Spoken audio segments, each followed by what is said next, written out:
Assalamualaikum warahmatullahi wabarakatuh. Alhamdulillah, selalu saja kita memuji Allah atas segala nikmat yang dilimpahkan kepada kita, terutama nikmat Islam dan iman yang harusnya kita selalu bersyukur dan mempertahankan, karena dengan Islam dan iman kita jadi meyakini dan mengetahui kalau kita punya Tuhan yang satu, Allah Subhanahu wa taala, pencipta seluruh alam semesta ini. Dan juga jadinya kita memiliki panduan hidup. Kita tahu mana yang boleh dan tidak boleh dari makanan, minuman, pergaulan, pendapatan, dan apapun yang kita butuhkan untuk roda kehidupan di muka bumi ini. Dan kita juga tertata dengan rapi dari sisi kehidupan, karena ada perintah, ada larangan. Dan juga puncak kebahagiaan, kita akan mendapatkan balasan dari semua apa yang kita lakukan, dari kebaikan-kebaikan, dan tentu juga hukuman bagi para pelanggar. Selanjutnya kita panjatkan salam hormat kita kepada utusan Allah Nabi besar Muhammad sallallahu alaihi wa ala alihi wa sahbihi wasallam, sebagaimana Allah telah memerintahkan kita untuk mengucapkan salam hormat kepada beliau. Bapak Ibu sekalian, kita insyaAllah pada kesempatan ini seperti biasa akan melanjutkan bahasan bedah buku kita 35 amal pelebur dosa. 35 amal pelebur dosa. Dan kita akan masuk dengan izin Allah Subhanahu wa taala amal yang ke-19. Hanya saja mungkin kesempatan ini cukup banyak yang bab-bab yang akan tergabung karena memang membahas hal yang sama, yaitu tentang masalah sholat 5 waktu. Baik, kita akan bahas dulu judul kita dari 35 amal pelebur dosa yang ditulis oleh Fatin binti Abdul Aziz hafidahullah. Amal yang ke-19, solat fardu. Solat ini Bapak Ibu sekalian satu-satunya perintah yang diturunkan kepada Nabi SAW dan diperintahkan kepada beliau, hanya saja penerimaannya di langit. Semua ibadah yang lain Jibril alaihissalam turun dari langit membawa perintah dari Allah Subhanahu wa taala kecuali solat. Solat ini saking agungnya sampai Allah Subhanahu wa taala menjadikannya amal, satu-satunya amal yang Nabi SAW diharuskan melakukan perjalanan Isra malam hari ke Masjid Aqsa, kemudian atau Baitul Maqdis, kemudian Mi'raj naik ke langit untuk menerima perintah 5 waktu solat tersebut. Dan dalam prosesi Isra dan Mi'raj tidak asing lagi buat kita, cukup banyak yang diperlihatkan kepada Nabi SAW dari kejadian-kejadian siksa di alam barzah, di kuburan, kejadian-kejadian yang terjadi nanti, penyiksaan di neraka, juga diperlihatkan kepada beliau surga dan semua kenikmatannya. Sehingga akhirnya kita bisa hubungkan bahwasanya solat itu memang sangat berhubungan sekali bagi yang melakukannya dengan surga dan balasan kemuliaan, serta juga bagi yang meninggalkan maka akan ada ancaman siksa kubur dan juga siksa neraka. Solat ini adalah absensi, kita absen kepada Allah. Jadi kalau ada orang, dan ini pernah kami dengar ya, sebagian orang yang belum mau masuk Islam, salah satu alasannya karena orang Islam solatnya banyak. Yang mereka tangkap karena sehari kita harus 5 kali solat. Solat ini yang 5 adalah absensi, kita absen kepada Allah. Supaya mudah difahami dan kita bisa menerimanya, maka kita rasionalkan kalau seandainya kita kerja di satu perusahaan, lalu pimpinan kita memanggil kita dalam sehari 5 kali ke ruangannya, khusus untuk menanyakan kebutuhan kita, ya. Kemudian kesalahan apa yang kita lakukan, dia rencana atau dia akan memaafkan. Kira-kira seperti perasaan atau seperti apa perasaan kita sebagai pegawai yang dikhususkan selalu dalam satu hari 5 kali boleh keluar masuk ruangan dirut atau pemilik perusahaan agar bisa mendapatkan apa yang dia inginkan dan dimaafkan kesalahannya. Ini rasionalnya. Jadi kita tiap hari diwajibkan bertemu dengan Allah Subhanahu wa taala sang pencipta, dan di saat itu penuh semuanya sholat itu dengan doa, dengan zikir, permohonan maaf, ya. Di doa iftitah misalnya, yang kita baca misalnya salah satunya Allahumma ba'id baini wa baina khataayaya kama ba'adta minal masyriqi wal maghrib. Ya Allah jauhkanlah antara aku dan dosa-dosaku. Baik itu dari sisi aku mengulanginya, mengerjakannya, atau hukuman yang akan datang kepadaku sebagaimana engkau jauhkan antara timur dan barat misalnya. Kita tahu juga misalnya doa ruku, kita mengagungkan Allah subhanahu wa ta'ala, dan ada salah satu doa ruku, subhanakallahumma bihamdika Allahumma gfirli. Maha suci engkau ya Allah, ampunilah dosa-dosaku. Begitu juga pada saat kita i'tidal, sami Allahu liman hamidah, kita memuji Allah. Ya. Sama pada saat kita i'tidal, sami Allahu liman hamidah, pada saat kita mengatakan Allah mendengar siapapun yang memujinya, kita mengatakan Rabbana walakal hamd. Wahai Tuhan kami, segala puji bagimu. Kemudian juga sujud. Sama, doa sujud cukup banyak, tapi diantaranya mirip dengan doa ruku tadi, subhanakallahumma bihamdika Allahumma gfirli. Maha suci engkau ya Allah, ampunilah aku. Tapi dalam sujud ada tambahan, Allahumma gfirli dzambi kullah. Ya Allah maafkanlah semua kesalahanku. Ya. Dikkahu wajillah, yang kecil dan juga yang besar. Dikkahu wajillah awwalahu wa akhirah, yang dulu aku pernah kerjakan dan yang akan aku kerjakan. Wa sirrahu wa alaniyatah, dan juga yang sembunyi-sembunyi dan terang-terangan. Juga duduk di antara dua sujud. Rabbighfirli warhamni wajburni. Ya Allah maafkan aku, kasihani aku, penuhi kebutuhanku. Ya, wa'afini wa'fu anni, maafkan aku, berikan aku keselamatan. Sampai kita salam. Jadi semuanya itu isinya solat, komunikasi seorang hamba secara langsung dengan Tuhannya, dengan dipenuhi semua isinya puji-pujian kepada Allah, permintaan agar dipenuhi kebutuhan, juga pemaafan dari kesalahan-kesalahan. Jadi kalau ada yang menganggap solat sebagai sebuah beban, ini keliru. Tidak masuk akal sehat kalau ada seseorang, tadi saya bilang kerja di satu perusahaan, lalu dia dipanggil oleh pemilik perusahaan hanya untuk ditanyain kebutuhan kamu apa? Kamu butuh apa, saya penuhi. Kamu punya kesalahan apa, saya maafkan. Ada sesuatu yang bisa saya bantu? Misal, kalau dia mengatakan ini beban buat saya, kenapa harus jadi beban? Setiap kali kita bertemu, dalam 5 kali kita ketemu sehari dengan pemilik perusahaan, dia akan selalu memberikan kepada kita bonus, dia akan selalu memaafkan kesalahan kita. Bagaimana bangganya pegawai tersebut? Ini rasionalnya. Maka sholat itu bukan beban, tapi justru dia keutamaan bagi seorang hamba.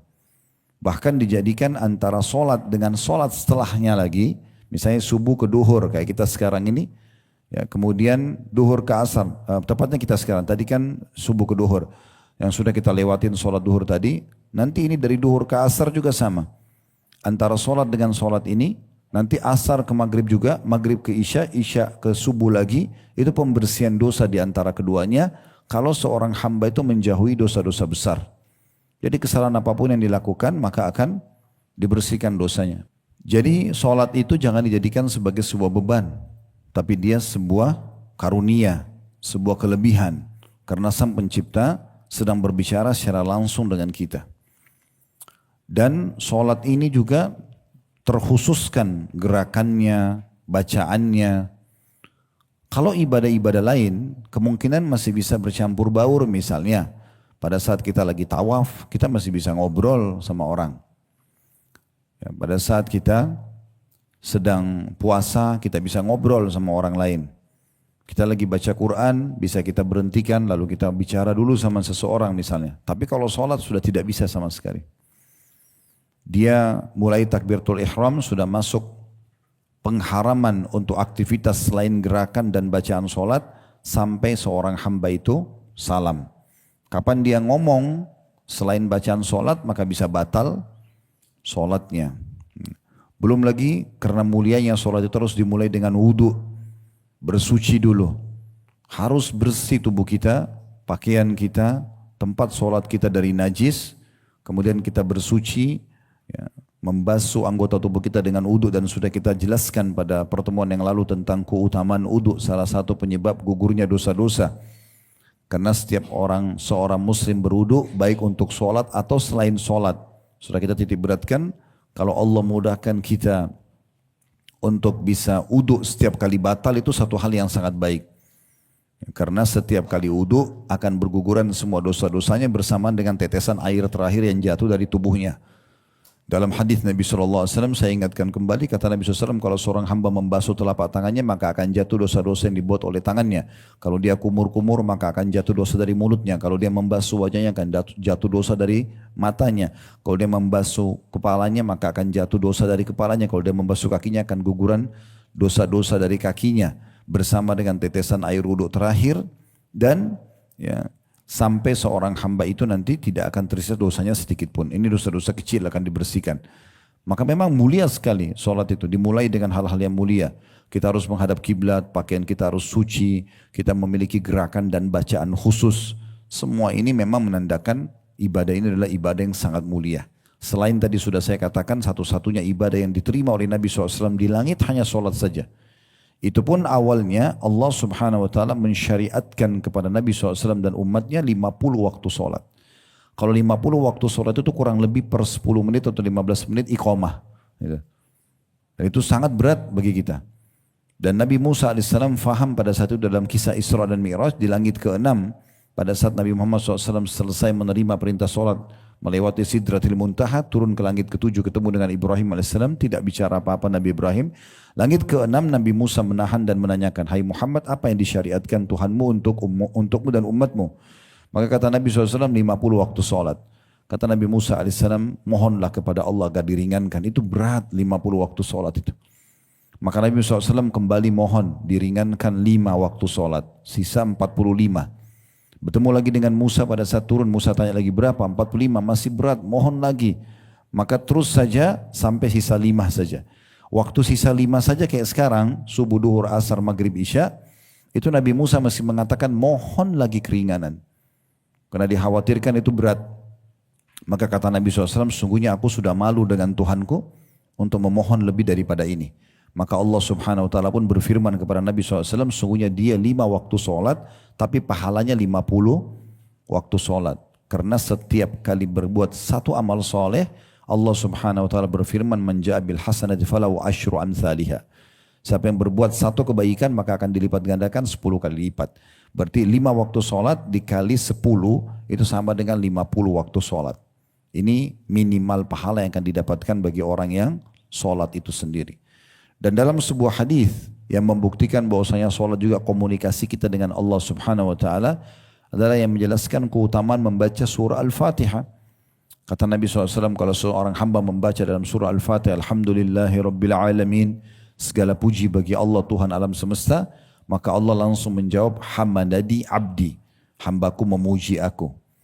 Dan kalau dia mengatakan Ar-Rahman Ar-Rahim, yang maha pengasih lagi maha penyayang, maka dikatakan Asna alaiya abdi, hambaku mengagung-agungkanku. Ya. Kemudian Malik Yaumiddin, Tuhan atau Raja pemilik hari kiamat nanti.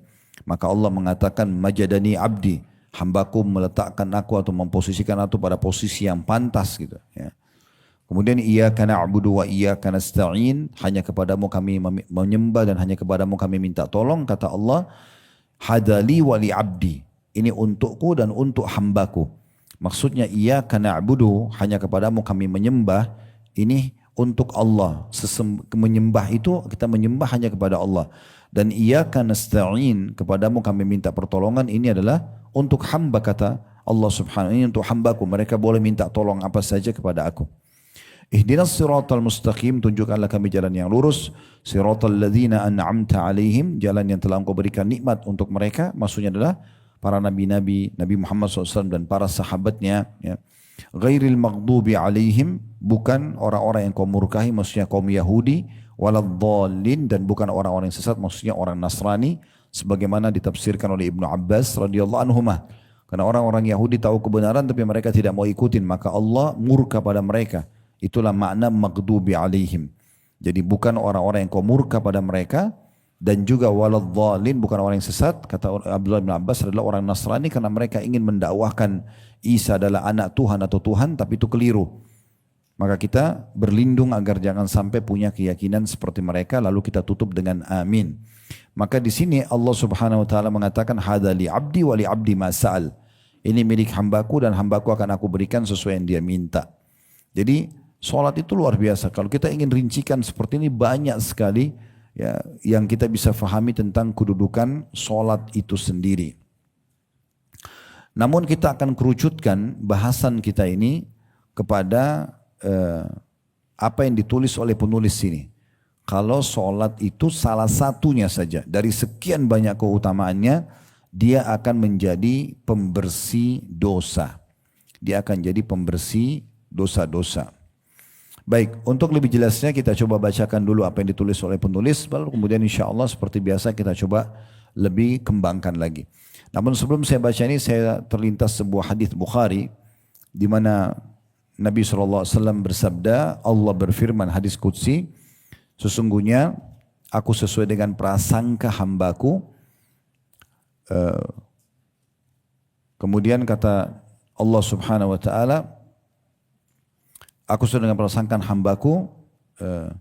Kemudian tidak ada sesuatu amal yang lebih aku sukai, kata Allah Subhanahu wa taala, dari seorang hamba daripada apa yang telah aku wajibkan atas mereka. Jadi yang paling Allah cinta adalah kewajiban, dimulai dari sholat 5 waktu, lalu kemudian puasa Ramadan, zakat dan haji, ini yang paling Allah cintai. Jadi kalau Bapak Ibu sudah mengerjakan yang wajib, maksimalkan. Ya, karena ada orang subhanallah, dia lupakan ikan pausnya tapi dia sibuk dengan ikan terinya. Ya, misalnya dia sholat 5 waktunya terbengkalai tapi dia tahajud. Tahajudnya malah on time. Malah baca surah yang panjang misalnya. Malah dia peduli dengan pakaian yang dia pakai. Ya, misalnya bersihnya, wanginya, sejadahnya, mukenanya dan seterusnya. Tapi kalau sholat wajib dia biasa-biasa saja. Nah ini keliru. Harusnya dia memaksimalkan justru yang wajib itu. Ya, jadi kita harus lebih fokus dan lebih perhatian, memberikan perhatian khusus terhadap hal-hal yang wajib. Kemudian kata Allah Subhanahu wa taala, dan seorang hamba setelah yang wajib itu terus mendekatkan diri kepadaku dengan amalan-amalan sunnah sampai aku mencintainya. Kalau aku sudah mencintainya, aku akan menjaga pendengaran yang digunakan untuk mendengar, penglihatan yang digunakan untuk melihat, tangan yang digunakan untuk menjamah, kaki yang digunakan untuk melangkah. Dan kalau dia memohon kepadaku, aku akan terima atau akan berikan, dan dia kalau mohon ampun, aku akan maafkan. Jadi kita bisa lihat di sini amalan wajib itu di puncaknya adalah sholat, penyebab daripada pembersihan dosa dan paling Allah Subhanahu wa taala cintai. Oleh karena itu perhatikan baik-baik ya. Dan satu pesan lagi Bapak Ibu sekalian, dari semua perintah Allah Subhanahu wa taala dan Rasulullah sallallahu alaihi wasallam ini, kita bisa mendapatkan pahala standar, kita bisa dapat pahala ekstra ya. Atau lebih. Contoh misal, kalau kita sholat, masuk waktu sholat, kita langsung saja sholat. Misal, maaf ibu-ibu sini kenapa saya hadir ibu-ibu, misalnya pakai mukena lalu sholat. Mukena itu sudah dicuci atau belum, sejadahnya itu sudah dicuci atau belum misalnya, biasa saja. Kemudian apa yang terlintas di benak ibu misalnya untuk baca dalam sholat, yaitu aja yang dibaca. Ini dapat pahala standar. Tapi ada orang bisa mendapatkan pahala ekstra. Gimana caranya? Memang dia perhatian khusus. Jadi dia mengemas ibadahnya itu dengan kemasan yang baik. Misal memang dia sudah persiapkan mukenah yang selalu setiap sholat bersih, dia juga bubuhi minyak wangi, dia sejadahnya juga dipakai yang bagus gitu kan. Kemudian dia juga memilih bacaan surah tertentu. Jadi dia mengemas. Nah itu ada pahala kemasan dari ibadah itu. Ya. Mirip dengan orang mau sedekah supaya lebih mudah difahami. Ini pernah kita jelaskan di bab sedekah. Akan beda pahalanya, Bapak Ibu keluar dari rumah, kemudian kebetulan ada orang miskin minta, kita kasih. Ya udah, apa yang ada di dompet kita kasih. Misalnya 100 ribu, 50 ribu kita kasih. Pahala iya, tapi itu masih pahala standar. Gimana caranya pahala ekstranya? Memang sebelum keluar rumah, kita sudah sisipin. Ini uang yang 100 ribuan, khusus untuk saya kasih kalau ada orang miskin. Dan kita niat memang ingin mencari orang miskin itu. Maka ini mengemasnya. Kita khususkan uangnya, kita memang sengaja ingin mencari orang miskin, bukan kebetulan ketemu. Maka ini akan mendapatkan ekstra pahala. Kalau si A tadi misalnya keluar dengan tidak menyiapkan uang khusus, apa saja yang dia bisa kasih, dia kasih. Si B memang mengkhususkan apa yang dia mau sedekahkan, maka si B lebih besar pahalanya. Begitu seterusnya. Ya, begitu seterusnya dalam semua ibadah tentunya. Baik, saya akan bacakan di halaman 62. yang ditulis oleh penulis amalan pelebur dosa yang ke-19 masalah sholat fardu. Fardu artinya yang diwajibkan ya. Dari Abu Hurairah radhiyallahu anhu diriwayatkan bahwa ia mendengarkan Rasulullah sallallahu alaihi wasallam bersabda, "Ara'aitum law anna nahran bi babi ahadikum yaktasilu fihi kulla yawmin khamsan, ma taqulu dzalika yubqa min daranihi?" Qalu la yubqi min daranihi syai'a. Faqal fadzalika mathalus salawatil khams yamhu Allahu bihinnal khataya. Terjemahannya, kata Nabi SAW, dan ini salah satu retorika yang Nabi sering gunakan ya, menarik perhatian audiens dengan memberikan perumpamaan. Kata Nabi SAW, bagaimana pendapat kalian seandainya di depan rumah salah seorang dari kalian mengalir sungai yang digunakan untuk mandi sehari 5 kali. Apakah menurut kalian masih ada kotoran yang tersisa? Kalau ada orang mandi sehari 5 kali, badannya masih kotor enggak? Tentu jawabannya tidak, gitu kan? Kadang-kadang kita sehari 2 kali atau 3 kali maksimal. Sekarang kalau ada orang mandi 5 kali, pasti badannya bersih. Maka para sahabat mengatakan tentu tidak akan ada kotoran yang tersisa. Maka Nabi SAW memberikan ini pesan beliau, begitulah perumpamaan sholat 5 waktu. Allah akan menghapus kesalahan-kesalahan dengannya atau dosa-dosa dengannya. Kita ambil dulu faedah daripada hadis ini. Yang pertama, faedah dari hadis pentingnya seseorang pada saat mengajarkan atau memberikan nasihat pada orang lain itu menggunakan perumpamaan-perumpamaan supaya mudah difahami. Kayak misalnya ibu-ibu punya anak-anak kecil, maka anak-anak kecil itu mungkin tidak seperti kita dalam memahami apa yang akan disampaikan. Kita bisa sederhanakan dan kita bisa berikan perumpamaan ya. Perumpamaan ini penting sekali sehingga akhirnya mudah difahami. Orang dewasa pun butuh. Ya. Jadi Nabi SAW menggunakan perumpamaan yang sangat menarik di sini. Supaya bisa saja kan Nabi bilang gini, sholat 5 waktu bersihin dosa loh. Selesai. Itu kan pesannya. Tapi Nabi SAW tidak lakukan itu. Nabi SAW memberikan gambaran tentang bagaimana dahsyatnya pembersihan dosa dari sholat 5 waktu itu. Lalu beliau berikan perumpamaan bagaimana kalau di depan rumah seseorang dan kalian ada sungai. Dalam beberapa riwayat lain tidak diangkat oleh penulis sini tapi saya tambahkan kata Nabi SAW di depan rumah kalian sungai yang mengalir dengan deras. Ada beberapa riwayat lain juga menjelaskan lalu kemudian orang itu mandi sehari 5 kali sampai bersih. Dia mandi lama gitu ya, digosok semua badannya. Apakah masih tertinggal sedikit pun kotoran dari tubuhnya? Maka sama para sahabat menjawab tentu saja tidak ya Rasulullah. Barulah Nabi SAW titipkan pesan penting beliau bahwasanya begitulah perumpamaan 5 waktu sholat, setiap sholat dibersihkan dosa-dosa. Itu faedah pertama tentang pentingnya memberikan perumpamaan-perumpamaan atau contoh agar mudah difahami apa yang sedang kita inginkan. Ini banyak orang subhanallah tidak menggunakan metode penyampaian yang tepat kepada orang sehingga akhirnya orang yang di depannya itu mungkin harus diulangi 2-3 kali baru faham. Karena ketergesa-gesaan dalam menyampaikan, suara yang kecil, nggak jelas misalnya. Maka akhirnya membuang waktu kita lagi. Kenapa nggak langsung jelaskan dulu? Ya, bahkan kalau perlu Nabi SAW seringkali masih menanyakan kepada para sahabat. Apakah sudah saya sampaikan? Sudah jelas ini? Sudah oke.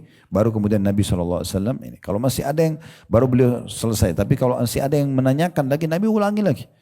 Untuk memperjelas kalau memang pesan itu disampaikan sekali atau 2 kali selesai. Pelajaran yang kedua adalah pentingnya seseorang itu menjaga tahara atau bab kesucian. Di antaranya mandi dalam Islam. Jadi ada mandi yang sifatnya ya, wajib, ada yang mandi sifatnya sunnah, ada yang mandi sifatnya mubah. Ya. Yang wajib kita sudah tahu seperti mandi junub, ya. Seperti mandi suci dari haid dan nifas bagi wanita, seperti mandi Jumat bagi laki-laki. Ini hukumnya wajib. Ya. Kemudian juga ada mandi yang sunnah. Ya. Mandi sunnah ini diantaranya adalah orang kalau niat untuk niat mandi untuk memberikan hak jasad maka jadi sunnah. Kayak misalnya kita lagi gerah. Allah subhanahu wa ta'ala ciptakan kita, Allah yang ciptakan juga rasa gerah itu, dan Allah juga yang memberikan kita rasa segar selepas mandi. Berarti kita dianjurkan untuk selalu menjaga kebersihan mandi dan seterusnya. Tapi tentu di sini ada satu faedah penting dalam masalah penerapan hukum syariat ya. Tidak boleh la ifrat wala tafrid, tidak boleh berlebihan, tidak boleh juga kurang. Kita harus ada di tengah-tengah. Jangan juga bilang, oh Ustaz tadi bahas kita harus mandi sehari 20 kali. Itu nggak pernah ada anjurannya, gitu kan? Ini malah berlebihan, mubazir air, menghabiskan waktu yang banyak di kamar mandi. Ya. Salah satu pendapat ulama, kenapa Bapak Ibu kalau keluar kamar mandi baca doa? Apa doanya kalau keluar kamar mandi? Gufronak. Apa artinya itu? Pengampunanmu ya Tuhanku. Kenapa kita minta pengampunan? Mungkin di kamar mandi kita tidak buat dosa. Kan orang mandi, orang buang hajat, tapi sunnah pada saat kencing, buang air besar, mandi, keluar tetap bilang gufronak, pengampunanmu. Kata sebagian ulama ini pernah saya dengarkan penjelasan disampaikan oleh Profesor Dr. Abdul Razak Hafidahullah di Masjid Nabawi. Beliau bacakan pendapat ulama di kajiannya. Itu diantara hikmahnya adalah karena orang kalau lagi di kamar mandi ada waktu di mana dia tidak berzikir kepada Allah. Dia tidak beribadah kayak misalnya orang lagi di kloset buang air kecil atau buang air besar. Dia kan tidak bisa berzikir di situ. Gak boleh menyebut nama Allah sama sekali. Berarti ada jeda waktu di mana dia dianggap lalai dari zikrullah. Ini sudah cukup, harus butuh pengampunan dosa. Makanya kita bilang gufranak. Nah itu luar biasanya sampai kita butuh seperti itu. Ya. Oleh karena itu jangan berlebihan. Ada orang terlalu lama menghabiskan waktu di kamar mandi juga, ini tidak boleh dalam Islam. Nabi SAW mandi tapi secukupnya, gitu kan? Artinya yang dibutuhkan, setelah itu kita keluar untuk aktivitas yang lainnya. Karena memang kamar mandi ini bukan tempat untuk beribadah kepada Allah Subhanahu wa Ta'ala. Jadi dia bisa jadi sunnah kalau kita niat memberikan hak jasad. Dia menjadi mubah mandi itu di saat kita cuma sekedar menghilangkan gerah, tidak niat memberikan hak jasad. Jadi mandi, makan, minum, tidur itu hukum asalnya mubah. Mubah itu definisinya dikerjakan tidak dapat pahala, ditinggalkan tidak berdosa. Tapi kita bisa ubah hal yang mubah menjadi sunnah. Tadi kalau kita niatkan misalnya mandi bukan hanya sekedar hilangkan gerah, tapi memberikan hak jasad. Kita makan dan minum bukan hanya sekedar hilangkan lapar dan dahaga, tapi niat untuk memberikan hak jasad misalnya. Ya, sama dengan istirahat bukan hanya sekedar hilangkan letih, tapi memberikan hak jasad. Dengan mengalihkan niat begitu saja menjadi sunnah hukumnya. Nah perumpamaan yang Nabi SAW berikan contoh ini bukan hanya perumpamaan kosong, artinya setiap muslim dibolehkan untuk mandi. Ya. Kalau ada orang juga yang mau mengambil sebuah hikmah, batasannya adalah mungkin maksimal 5 kali sehari itu juga baik. Karena Nabi SAW sebutkan angka 5 kali mandi. Kemudian faedah ketiga dari hadis adalah keutamaan menjaga sholat 5 waktu. Sehingga setiap sholat dosa-dosanya akan dibersihkan. Ini kita 3 buah faedah dari hadis dulu. Kita lanjutkan membaca yang ditulis oleh penulis Imam Ibnul Arabi rahimahullah berkata, sisi persamaan dari perumpamaan di atas adalah bahwa seseorang dapat menggunakan air yang banyak untuk bisa membersihkan kotoran yang menempel di badan ataupun pakaian. Maka sholat 5 waktu bisa membersihkan hamba dari dosa sampai tidak tersisa sedikit pun. Nah di sini Ibnu Arabi menambahkan poin penting, boleh selama dibutuhkan silakan pakai air yang lebih, tapi jangan berlebihan. Contoh, kalau Bapak Ibu lagi wudhu, misalnya nyalain buka kerannya, maka pakai secukupnya. Jangan terlalu besar sehingga mercik sana sini airnya, mubazir juga gitu kan. Kita gunakan secukupnya, kemudian pada saat ada jedah antara gerakan dengan gerakan, contoh misalnya dari kumur-kumur dan istinsyak, madmadah, kumur-kumur dan istinsyak menghirup air di hidung, itu kan ada jedah. Kerannya ditutup aja dulu. Pada saat kita ambil air dengan cakupan telapak tangan kita, tangan kiri menutup dulu keran, kemudian dimasukkan di mulut setengahnya, dikumur-kumur, sisanya dihirup di hidung, kemudian dibuang dengan tangan kiri. Ini kan ada jedah berapa detik ya. Di situ kita tutup dulu kerannya supaya nggak mubazir. Setelah itu dibuka lagi, kemudian kita ambil lagi cakupan air. Begitu juga jedah antara misalnya lengan ke siku, dari telapak tangan ke siku, yang satu, yang kanan dan kiri, atau dari gerakan yang satu di tangan di lengan kanan ke gerakan yang nomor 2 dan nomor 3 misalnya. Jeda antara kepala dengan kaki. Pada saat kita ambil air ditutup, habis ambil air di telapak tangan, sudah basah tangannya udah cukup. Ditutup dulu kerannya, kemudian dibasuh kepalanya. Baru kemudian kita kaki. Begitu juga dari kaki satu ke kaki yang keduanya. Nah ini semua hal-hal yang perlu diperhatikan, salah satu adab dalam menikmati atau bersyukur atas nikmat yang Allah berikan dari air yang melimpah itu. Tapi selama itu dibutuhkan tidak masalah. Seperti juga orang kalau cebok, maaf mungkin dia butuh lebih air untuk memastikan tidak ada najis. Tapi jangan berlebihan dalam masalah hal seperti ini. Jadi Islam itu hanya akan, di dalam Islam kita hanya akan dikenakan hukum kalau yang jelas depan mata. Maaf saya kasih contoh, orang kalau kencing misalnya, dia kan tidak bisa memastikan apakah ada percikan kencing yang kena tubuhnya atau tidak. Tetapi dalam Islam kita tidak akan dihakimi yang tidak nampak. Kita nggak tahu. Maka kita cukup memastikan, oh telapak kaki saya di sebelah kanan saya rasa tadi kena nih tetesan, di situ yang kita bersihkan. Contoh misalnya. Kemudian hadis selanjutnya diangkat oleh beliau dari Utsman bin Affan radhiyallahu anhu, dia berkata, Rasulullah SAW bersabda, man atammal wudu'a kama amarahu Allah subhanahu wa ta'ala, fassalawatul maktubatu kaffaratun lima bainahunna. Barang siapa yang menyempurnakan wudu sebagaimana diperintahkan Allah subhanahu wa ta'ala, maka solat fardunya akan menjadi kafarah atau penghapus dosa yang dilakukan antara satu solat dengan lainnya. Hadis ini diriwayatkan oleh Imam Muslim. Hadis ini memberikan gambaran kepada kita tentang adanya relevansi atau hubungan antara wudu yang sempurna dengan sholat. Ya. Jadi kalau maaf Bapak Ibu wudunya asal-asalan, kemarin di bab wudu di penjelasan dosa pembersih dosa sebelumnya ya, sebelum sholat ini kan ada penjelasan masalah wudu seingat saya kan. Itu di amalan yang ke-17. Kita kan sekarang bahas amalan yang ke-19 ya. Itu tentang masalah wudu. Jadi wudu itu ya, harus diperhatikan. Jadi kalau ada batas minimalnya, saya ingatkan kembali misalnya telapak tangan batas minimalnya wudu. Gak boleh kurang dari itu. Lebih boleh, dilebihkan boleh. Batas minimal sampai siku. Ya, ini batas minimal, berarti harus kena. Terutama di bagian bawah siku ya. Jadi kalau kita lagi basuh, pastikan telapak tangan kita menyentuh bagian bawah sini. Karena biasanya ada orang gitu. Saya pernah lihat seorang ikhwah habis wudu, ininya kering gitu. Karena dia hanya sekedar mengenakan air, tapi ada yang tidak kena. Dilebihkan boleh. Batas minimal kaki, mata kaki. Tidak boleh di bawah itu. Jadi kalau hanya sekedar kakinya disentuhin air keran yang ngalir, dan ada yang tidak kena mata kakinya, berarti tidak sah. Kan itu. Maka minimal mata kaki dilebihkan lebih baik. Dan masih ingat hadis Nabi SAW yang saya sampaikan, kata Abu Hurairah radhiyallahu anhu, sungguhnya perhiasan seorang mukmin pada hari kiamat akan memenuhi anggota tubuh yang tersentuh dengan air wudunya. Begitu juga hadis Nabi SAW yang berbunyi, aku ingin sekali ketemu dengan saudara-saudaraku. Kata para sahabat, ya Rasulullah, kami saudara-saudara Anda. Kata Nabi SAW, bukan, kalian sahabat-sahabatku.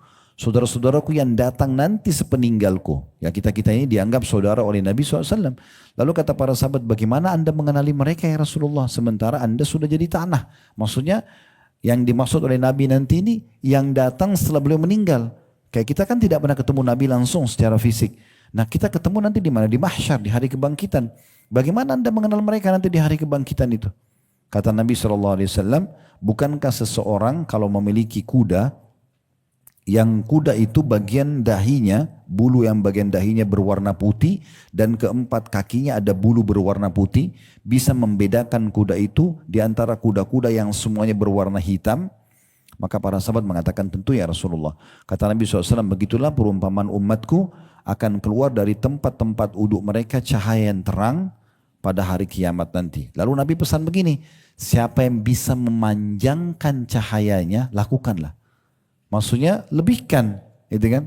Lebihkan. Makanya Abu Hurairah pernah, beliau pada saat wudu untuk membasuh sampai ke siku itu bajunya digulung sampai ke pundaknya, lalu beliau basahi sampai ke lengan. Ya, dan ada yang melihat itu, gitu kan? Lalu beliau pada saat itu beliau mengatakan, sungguhnya Nabi SAW bersabda perhiasan seorang mukmin akan menyentuh tempat yang tersentuh dengan air wudu. Nah, Dari hadis ini kita ambil pelajaran pertama adanya relevansi ya. Hubungan yang erat antara wudhu yang benar dengan sholatnya. Karena kalau wudhu sudah benar itu salah satu kunci sholat kita diterima. Biar gerakannya bagus, bacaannya bagus, sholatnya khusyuk. Kalau wudhunya nggak benar, nggak sah, selesai. Nah, itu yang disampaikan di sini. Kemudian faedah kedua dari hadis yang kita sedang baca di halaman 63 ini, yaitu kalau wudhu sempurna diikuti dengan sholat juga dikerjakan dengan benar, maka secara otomatis akan menjadi pembersihan dosa. Nah di sholat ini perhatikan 3 hal ya. Kalau Bapak Ibu mau maksimal dapat pahala, perhatikan 3 hal. Yang pertama itu tepat waktu. Tepat waktu, jadi begitu azan sholat. Tinggalkan semua aktivitas yang lain. Ini akan maksimal pahalanya. Makanya seorang sahabat pernah bertanya, ya Rasulullah, amalan apa yang paling afdal? Kata Nabi SAW, sholat di awal waktunya. Begitu azan, selesai semua. Gak ada meeting, gak ada ngobrol, gak ada apa-apa. Clear. Ya. Dan yang kedua, ini tidak kalah penting, selain tepat waktu, juga adalah tepat gerakan. Betul-betul sesuai yang diajarkan oleh Nabi alaihi salatu wassalam. Karena kata Nabi SAW, sallu kama ra'aitumuni usalli, salatlah kalian sebagaimana kalian melihatku salat. Saking pentingnya gerakan salat harus benar, sampai Nabi SAW pernah naik di atas mimbar untuk mencontohkan gerakan salat agar dicontohkan. Kemudian yang ketiga, tepatnya bacaan. Tepatnya bacaan, jadi bacanya harus dengan tenang, penyebutannya benar. Nah baru kemudian salat itu insya Allah diterima oleh Allah subhanahu wa ta'ala. Kalau ada orang yang melanggar salah satu ini, bisa saja sholatnya nggak diterima ya. Seperti misalnya dia keluar waktu tanpa udzur. Dia belum sholat duhur kayak sekarang, ditunda sampai azan asar, baru dia mau sholat. Ini dosa, nggak boleh. Atau dia gerakannya ugal-ugalan, buru-buru, sampai Imam Bukhari mengkhususkan satu bab namanya bab musi'us sholah. Bab tentang ancaman orang yang buruk sholatnya. Karena di masa Nabi SAW ada orang datang sholat lalu buru-buru sekali. Allah Akbar. Buru-buru sekali gerakannya. Sampai waktu salam, habis salam kata Nabi SAW waktu dia datang, kembalilah ulangi sholatmu karena kau belum sholat. Orang itu ulangi lagi. Ternyata gerakannya masih sama. Buru-buru sekali. Baca sedikit langsung ruku, langsung i'tidal, langsung sujud, langsung sampai salam sebentar. Kemudian langsung dia datang lagi. Kata Nabi SAW, ulangi sholatmu karena kau belum sholat. Dia ulangi sampai 3 atau 4 kali. Setelah itu dia datang, Nabi masih bilang, ulangi sholatmu kau belum sholat. Dia mengatakan, ya Rasulullah, saya tidak tahu selain ini. Maka Nabi SAW ajarkan dia, dan yang kalau kita simpulkan hadis itu panjang, tentang wajibnya tumaknina, ketenangan dalam sholat itu. Tadi itu, tepatnya gerakan, tepatnya bacaan itu tumaknina namanya. Dan itu kewajiban sholat, tidak boleh. Kita nggak boleh tergesa-gesa. Selanjutnya juga masih dari sahabat Utsman bin Affan radhiyallahu anhu di riwayat yang ketiga masih di halaman 63 ya. Saya mendengar Rasulullah sallallahu alaihi wasallam bersabda, "Man tawadda'a lis-salati fa asbagha al-wudu'a thumma masha ila as-salati al-maktubati fa shallaha ma'an nasi aw ma'al jama'ah aw fil masjid ghafarallahu lahu dzunubah." Barang siapa yang berwudu dengan sempurna lalu melangkahkan kakinya untuk mengerjakan salat fardu atau berjamaah di masjid, niscaya Allah subhanahu wa ta'ala akan mengampuni dosa-dosanya. Pelajaran dari hadis yang ketiga ini mirip dengan tadi. Yang pertama adalah adanya korelasi atau hubungan erat antara sempurnanya wudu dengan diterimanya sholat. Karena di sini Nabi SAW menjelaskan fa'asbagal wudu, dan dia menyempurnakan wudunya. Kemudian pelajaran yang kedua dari hadis, pentingnya seseorang untuk segera mengerjakan sholat di saat masuk waktu. Ya kalau ibu-ibu mungkin di rumah, kalau bapak-bapak ke masjid. Nah, di sini disebutkan thumma masya ila sholatil maktubah. Kemudian dia sholat wajib itu. Nah kalau laki-laki saya bilang di masjid karena Nabi SAW memberitakan laki-laki untuk ke masjid. Perempuan di rumah gitu ya. Maka kalau terpenuhi itu otomatis akan diampuni dosa-dosanya. Ya. Jadi keutamaan untuk segera mengerjakan sholat itu faedah kedua hadis. Faedah yang ketiga adalah pembersihan dosa bagi orang yang mengerjakan sholat itu sendiri. Selanjutnya riwayat yang terakhir dalam amal ke-19 yang diangkat oleh penulis yaitu dari Ishaq bin Sa'id bin Amr bin Sa'ad bin As. Ia berkata, ayahku mengatakan kepadaku dari kakekku bahwa ia berkata, pada saat saya bersama Uthman, dia meminta air wudhu. Lalu berkata, saya mendengarkan Rasulullah SAW bersabda, "Ma min muslimin tahduruhu salatun maktubatun fayuhsinu wudu'aha wa khusyu'aha wa ruku'aha illa kanat kafaratan lima qablaha min adh-dhunubi ma lam tu'ta kabiratun wa dzalika ad-dahru kulluhu." Hadis ini riwayat Muslim.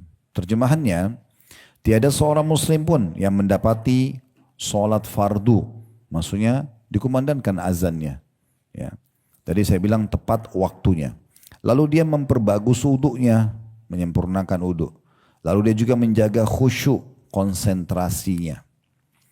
Dan juga benarnya rukuknya. Kecuali pasti hal itu akan menjadi penghapus dosanya yang lalu. Selagi dosa besar tidak dilakukan, demikian itu berlaku sepanjang tahun. Demikian itu berlaku sepanjang tahun. Seperti tadi, kita akan jelaskan tentang masalah faedah daripada hadis ini.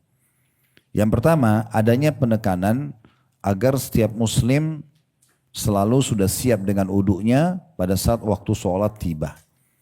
Nah, jadi kalau kita mau paling baik dalam kondisi wudu sebelum sholat. Wudu sebelum sholat. Jadi jangan malah, maksud saya di sini sebelum masuk waktu sholat. Tentu kalau sholat memang harus ada wudu ya. Jadi supaya menghindari Bapak Ibu ketinggalan sholat qobliyah, ketinggalan misalnya doa mustajab antara azan dan iqamah, takbiratul ihram pertama imam, maka wudunya jauh sebelum waktu sholat. Jadi misalnya sudah tahu nih, kita udah pakai mungkin alarm ya, pengingat. Sekarang sih sudah tidak asing lagi, banyak sekali aplikasi berhubungan dengan masalah itu, maka kita bisa ingatkan diri kita dengan waktu sholat. Ya. Bisa ke sini Bu, silakan. Jadi kalau misal duhur pukul 11 ya, atau 12 kurang 20 menit misalnya. Kita memang setengah 12, 11.30 sudah wudu gitu kan. Jangan tunggu dengar azan baru wudu. Ini biasanya menunda ya, banyak keutamaan yang hilang. Apalagi kalau sudah iqamah baru wudu, dipastikan dia masbuk. Ada satu hal yang berhubungan dengan masalah keimanan yang harus kita garis bawahi Bapak Ibu sekalian. Ibadah itu kapan luput dari kita sekali, maka tidak bisa kita ulangi. Beda dengan dosa, kita ulangi berulang kali pun kita masih ada pintu taubat. Maksudnya begini, kalau tadi sholat duhur misalnya, kan dikumandangkan iqamah sekali, yang awal waktu kita bicara ya. Awal waktu, begitu azan, terus ditunggu mungkin 2-5 menit atau 10 menit mungkin, habis itu iqamah. Nah ini yang dikenal dengan sholat awal waktu, yang paling besar pahalanya. Sholat jemaah pertama, ya gitu ya. Nah di saat kita masuk di situ dan kita sholat dengan imam, Allahu Akbar imam, kita juga Allahu Akbar, kita punya keutamaan khusus itu. Apalagi kalau Bapak Ibu bisa pertahankan 40 hari. Karena kata Nabi SAW, siapa yang tidak ketinggalan takbiratul ihram imam 40 hari, dipastikan dia akan selamat dari api neraka dan kemunafikan. Orang ini tidak munafik gitu ya. Kalau dia jaga 40 hari, tidak ketinggalan takbiratul ihram pertama imam. Jadi memang ini punya keutamaan khusus.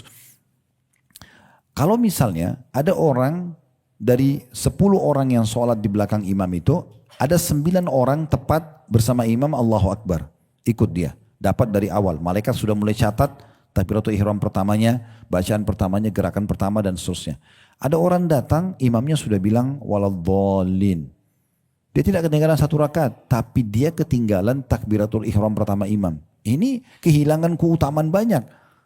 Kehilangan keutamaan doa iftitahnya, kehilangan keutamaan awal bacaan imam Al-Fatih. Misalnya kalau sholat jahar, subuh, maghrib, isya kan imamnya baca tuh. Kan kalau kita dengar kita dapat pahala. Kalau Bapak Ibu dengerin tilawah Al-Quran, kan per huruf Al-Quran itu dapat 10 pahala. Kalau orang yang baca, orang yang dengar juga dapat sama. Kalau kita di mobil misalnya putar tilawah nih, kita dengerin surah apa, surah Rahman, surah Al-Waqi'ah, surah Al-Baqarah misalnya. Kita cuma dengerin aja sambil menuju ke pengajian, sambil menuju kantor. Berapa ayat yang dibaca oleh korek itu, dia dapat pahala per hurufnya 10, kita pun yang dengar dapat 10, tapi dengan syarat kita ikutin bacaan itu. Makanya Allah SWT menyuruh kalau Al-Quran dibaca kita ikutin. Tapi kita kembali kepada inti pesan dulu, kalau peluang ibadah ini tidak bisa terulang. Kalau orang tadi misalnya datang pada saat imam sudah waladhdallin, maka sampai hari kiamat, dia nggak bisa perbaikin itu. Di buku amalnya akan dicatat si fulan itu atau fulana hanya dapat mulai dari baca surahnya imam. Tidak bisa dari Al-Fatihah, tidak bisa dari Takbiratul Ihram. Tidak bisa diulangin. Walaupun kita memohon-mohon imam kembali dong ke Takbiratul Ihram pertama supaya saya dapat awal. Tidak bisa. Satu kali kita masbuk satu rakaat di waktu itu, maka akan dicatat masbuk selamanya. Tidak bisa kita perbaikin. Walaupun memang ada satu celah lagi di mana Allah Subhanahu wa taala akan melihat udzur hambanya. Kalau dia punya udzur, misalnya dia ketiduran, bukan dia sengaja, atau memang dia ingin ikut, sudah berusaha, tapi tidak bisa, mungkin karena ada kecelakaan, ada gempa bumi, ada apa, itu lain. Tapi kita bicara orang yang normal-normal, tapi dia sengaja tunda. Maka ini sulit sekali untuk dia perbaikin. Dan dipastikan kalau dia sama temannya melakukan kebaikan tadi sholat di awal waktu dan dia masuk satu rakaat, temannya akan lebih besar pahalanya di waktu itu dan tidak bisa diulangi. Ini penting sekali ya, peluang ibadah itu tidak bisa diulangi. Sekali luput kesempatan kita haji tahun lalu, kita mampu tapi kita tidak pergi haji. Kita nanti tahun depan aja deh, tapi kan tahun depan belum tentu kita hidup. Nah orang yang sudah berangkat maka dia dapat peluangnya. Tahun depan mungkin dia dapat rezeki, dia haji lagi, dia dapat double pahala, kita ketinggalan. Beda dengan dosa, kalau dosa kita masih bisa bertaubat kepada Allah SWT, itu lain. Nah ini poin penting sekali untuk digarisbawahi. Jadi kalau amal soleh jangan sia-siakan. Sekali luput ini susah untuk kita perbaikin. Tidak bisa sampai hari kiamat. Saya pernah berbagi cerita dan saya ingatkan kembali, saya sampai hari ini dan mungkin saya akan berusaha untuk selalu saya jadikan sebagai bahan pengingat buat saya. Di rumah pernah kedatangan tamu, seorang ikhwah, seorang laki-laki, ngobrol. Waktu itu transisi berubah waktu sholat duhur dari jam 12 lewat 10 itu mundur. Ya kan? Kayak kita sekarang kan kurang dari jam 12 ya, ada transisi begitu. Subhanallah, saya biasa pada saat itu mengandalkan suara azan masjid. Karena dekat rumah, Masya Allah cukup banyak masjid. Waktu itu lagi ngobrol, saya lihat jam 12 lewat 10, tapi belum kedengaran azan. Biasanya azan gitu. Saya bilang sama tamu, kita ke masjid dulu akhi. Baik, saya boncengan naik motor sama beliau, sama-sama ke masjid. Pas masuk di masjid, imamnya sudah sujud rakaat pertama. Jadi kami sudah ketinggalan karena azan mundur, gitu kan. Saya kebetulan itu tidak mengikuti perkembangan aplikasi untuk beberapa hari, kan kita kalau tidak update kita kehilangan tuh, tidak ingat berubah karena cuma andalin suara azan. Oh azan kedengaran pasti sholat gitu. Maka saya masuk masjid sambil saya melangkah, Allah kayak masukkan rasa penyesalan dalam hati saya. Saya sampai bicara dengan diri saya sambil menuju ke saf itu. Subhanallah, saya bahkan tidak bisa bilang sama imam-imam kembali dong ke rakaat pertama. Supaya saya dicatat ya, sholat bersama anda rakaat pertama. Enggak bisa, sampai hari kiamat Khalid Basalama ini di waktu duhur itu kehilangan satu rakaat. Kan rugi sekali. Dan tidak bisa kita perbaikin. Nah ini pesan iman yang harus kita fahami baik-baik. Peluang ibadah itu tidak terulang. Sekali ada orang miskin minta sama kita, bantu. Jangan ditunda. Sekali dapat kayak sekarang teman-teman kita lagi kumpulin bantuan flyer untuk bantu Palestina. Jangan ditunda-tunda. Pernah juga satu kejadian, ada satu stasiun radio Islam yang menyebarkan dakwah segala macam itu. Satu waktu subhanallah tiang pemancar mereka kena petir rusak. Mereka butuh donasi.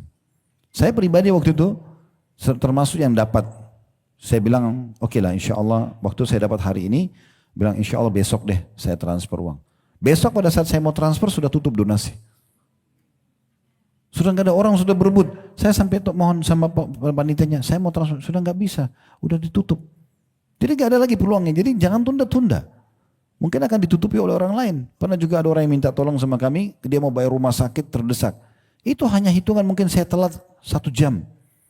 Begitu 1 jam kemudian saya mau transfer uang, akhirnya sudah nggak bisa. Oh sudah Ustaz, saya sudah alhamdulillah Allah sudah berikan jalan keluar, sudah selesai. Jadi luput dari kita subhanallah. Jadi jangan disia-siakan, setiap ada kesempatan jangan disia-siakan. Baik, itu pelajaran pertama dari hadis.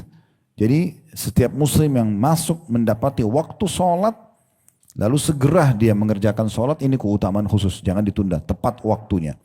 Faedah kedua dari hadis adalah pentingnya seseorang menyempurnakan wudhunya. Ini selalu kita ulangi, termasuk dari amal yang ke-17 yang lalu ya. Selalu perhatikan wudhu. Dan yang paling baik Bapak Ibu selalu batal wudhu, wudhu lagi. Batal wudhu, wudhu lagi. Ya, sehingga memang dalam kondisi kita selalu suci. Yang ketiga, pentingnya untuk menjaga kehusyuan sholat. Konsentrasinya. Konsentrasi sholat ya. Kita betul-betul niat dalam hati ingin mengerjakan sholat tersebut dan memberikan hak ya, Allah subhanahu wa ta'ala yang merupakan kewajiban kita. Bahwa kita menjaga khusyuknya. Di sini ada penyebutan tentang khusyu'aha wa ruku'aha. Kenapa ruku' dipisah dengan khusyuk?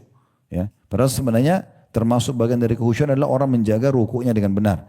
Karena salah satu gerakan yang merupakan bagian terbesar dalam sholat itu ruku'. Ruku', jadi nggak boleh buru-buru. Sampai Nabi SAW mengkhususkan ruku' itu gerakannya, dikatakan kalau Nabi SAW ruku' itu sampai rata, sehingga punggung beliau kalau diletakkan bejana air gak tumpah.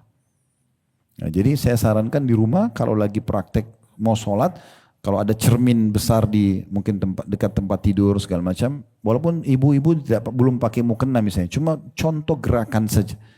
Ya, coba pastikan dua lututnya digenggam, kemudian kita jangan turun seperti membungkukkan badan ya, tapi turunnya itu ke depan. Kita seperti mengarahkan wajah kita ke arah depan. Sehingga turunnya itu bukan begini. Tapi turunnya itu ke depan. Nanti kita akan merasa punggung kita itu lurus. Dan otot paha belakang ketarik. Nah itu bisa kita lihat ke cermin. Karena kan dalam kondisi tidak sholat. Kalau sudah rata maka itu sempurna wudhunya. Karena sempurna rukuknya. Karena penyempurnaan rukuk menjadi penyebab pembersihan dosa itu. Dalam sebuah riwayat lain, seorang hamba kalau ruku atau sujud, maka Allah akan taruh dosa-dosanya di punggungnya. Kalau dia berdiri nanti, maka berjatuhan semua dosa-dosa tersebut. Ya, jadi harus diperhatikan baik-baik ya. Jangan Allah Akbar, Allah bersama Allah, buru-buru. Ini tidak akan diterima sholatnya. Ini faedah yang ketiga dari hadis, pentingnya menjaga kehusyuan sholat tersebut. Dan kalau kita simpulkan, tepatnya gerakan, tepatnya bacaan, itu khusyuk namanya. Ya. Kemudian faedah keempat dari hadis adalah pembersihan dosa-dosa kecil pada saat seseorang ya, melakukan tadi. Awal waktu sholat dengan wudhu yang sempurna menjaga khusyuan maka bersih dosa-dosa kecilnya. Kalau yang bertanya kenapa dosa besar tidak? Karena dosa besar ini wajib taubat nasuha. Sebagaimana Imam Nawawi rahimahullah mengatakan tiga syarat mutlak tentang masalah diterimanya taubat nasuha itu. Taubat yang tulus. Yang pertama meninggalkan dosa itu seketika. Lagi riba, lagi zina, lagi bohong, berhenti. Langsung di saat itu berhenti. Yang kedua sesali antara kita dengan Allah. Kemudian yang ketiga janji sama Allah tidak mengulanginya. Baru diterima taubatnya. Jadi nggak bisa dibersihkan dengan sholat, puasa nggak bisa. Tapi dosa-dosa kecil akan dibersihkan dengan ini tentunya. Ya. Tentu juga Bapak Ibu sekalian perlu difahami ya. Jangan bilang oh dosa kecil. Kita selalu terkurung dengan bahasa atau kata kecil. Ini keliru ya. Dosa itu walaupun kecil dia seperti racun. Kalau kita punya segentong atau sebejana besar susu, sehat, steril, tapi ditaruh setetes racun maka akan rusak susu itu. Nah seperti itu walaupun dia kecil berbahaya. Bahkan kata Nabi SAW perumpamaan orang yang mengulang-ulangi dosa kecil, dia selalu ulangi dan dia tidak berusaha untuk membersihkannya dengan wudu, dengan sholat, dengan ibadah-ibadah secara umum. Ibaratnya kata Nabi SAW seperti satu kelompok kafilah lagi mampir di sebuah tempat, kemudian pemimpin kafilah itu kayak orang perjalanan kayak kita sekarang tur perjalanan, dia mengatakan kepada seluruh anggota kafilahnya, coba kumpulkan ranting-ranting untuk kita nyalakan api unggun. Maka semua anggotanya datang membawa ranting-ranting kecil. Perhatikanlah ranting-ranting itu kata Nabi SAW begitu dikumpulkan maka akan mendatangkan api yang besar. Itu perumpamaan dosa-dosa kecil yang terus ditumpukan. Jadi memang dia perlu dibersihkan. Karena lama-lama jadi besar juga ya kalau kita biarkan terus. Makanya Allah datang dengan kemahamurahannya membersihkan dosa-dosa kita ini dengan ya ibadah-ibadah yang kita kerjakan.